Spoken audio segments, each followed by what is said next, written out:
Welcome to the podcast series, Small Business Survival Conversations. Through our weekly conversations, we hope to provide you with strategies and insights, knowledge and expertise to enlighten you as you work to build and grow your business. Here are your hosts, Anna Steinfest and Dr. Michael Troyer. Hello, everyone. This is Small Business Survival Conversations. I'm Dr. Michael Troyer, and here's my colleague, Anna Steinfest. Hello, everyone. Hi, Anna. We are here today to talk about the three unique advantages that we believe a small business has when they're competing in the marketplace with much larger businesses. You need to think about these and make sure you're exercising those advantages. First one has to do with size and structure. Anna? Absolutely, Michael. Size and structure, a lot of times as a small business owners, we don't play off of our size because to be small and to have this, we'll call it flat structure of your management is extremely important and gives you better speed on the market. And if you think about it, everybody kind of knows everybody else's job. They may not be doing it, but at least they understand its fit because it's a small company. So you have the chance to foster relationships, to have very active communication, to have people understand each other and their mutual reliance on one another. All of these things you need to be sure you're using to your advantage as that small business. They all tie together. Big businesses can't do that. So make sure you're using it, that small, flat structure, that small size, to your advantage.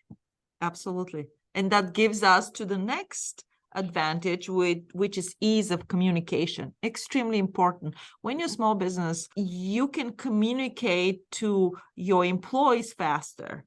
You can communicate to your vendors faster because you have a short space between you and them compared to large companies, because as you can imagine, large companies have a lot of layers, a lot of bureaucracy. You have to go through one department, then another department. This has to be approved from the third department. All these things take a lot of time. I think of a client right away, Anna, where I gave them a marketing idea and he said, that's great, but I have to take it back to the company because marketing has to approve that. Oh, never mind. So you're right. You think of how quickly you can call the team together, meaning all of your employees, if you're a small business, or most of them, and have a conversation about something. You're building trust because you're talking about the business. Maybe you're giving them your vision. You're giving them a sense of being in on things because you're a small business, and that's going to help retention. So make use of that communication because you're small to be your advantage. It helps you to be stronger as a business. You can do it in a way the big business can't. Don't let that get away from you. The other layer here is you can tap into everyone's expertise. You're asking them for feedback. They're actively involved with the process. They will give you more engagement compared to the large company. I'm often amazed, in fact, when I talk to employees in a company, let's say a manufacturing firm, and they have great ideas for improving the way things are done, but nobody's ever asked them. Be sure you're asking. You'd be surprised how much they think about what they're doing and you're doing and how they could help you improve the company. Ask them. Yes, that's the power of that small size. Michael, just to correct you, a large businesses, they do ask their employees, but it takes few years until they gather all the information. They will send it to the top management, and by that time things has changed. The trends on the market have changed, and that impact their feedback also.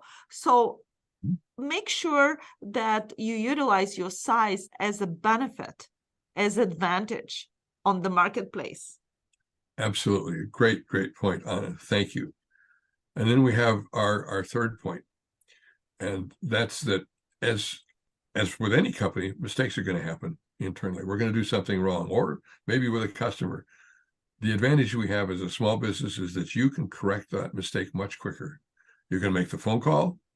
You can pull the employees together and say, why did this happen? And turn it into an opportunity. The important thing here is that a small business can do is to say, hey, folks, we're all in this together. It's not who did it.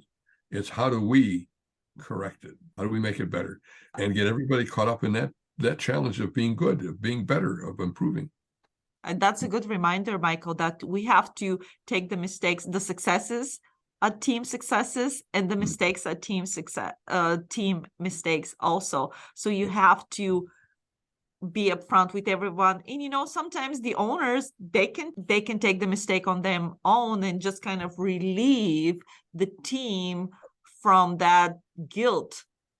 But you will learn about the mistake faster than in a large company, and you should react faster right away. Step in and say, this is the solution, whether it has to be as a team, as you as an owner have to take this, but this is advantage. Yeah. If as the owner, I look for somebody to blame, I put somebody on the defensive and they're not hearing the lessons we can learn. If as the owner, I say, we've made a mistake. We got to face it. I'll take this on me. But how do we not let this happen again? Now I've got everybody in the conversation I want helping to resolve the problem rather than trying to find somebody to blame. So I'm reinforcing what you said on it. I think that's the power of a small business and a small workforce. Yes, we just wanted to remind you today that you as a small business owner, you have advantage. So don't downplay your size and take it as advantage. Make the communication work for you because you're of a small size. And when mistakes happen, bring the team together and work on it as a group. Those are our 3 advantages for you to pursue as a small business. Thank you, everyone, for listening to us. You've been listening to the Small Business Survival Conversation podcast. Make sure to like, rate, and review the show. And don't forget to join us next week for another episode. In the meantime, hook up with us on our Facebook group at Small Business Survival Tools and Tips. Till next time, thank you for listening.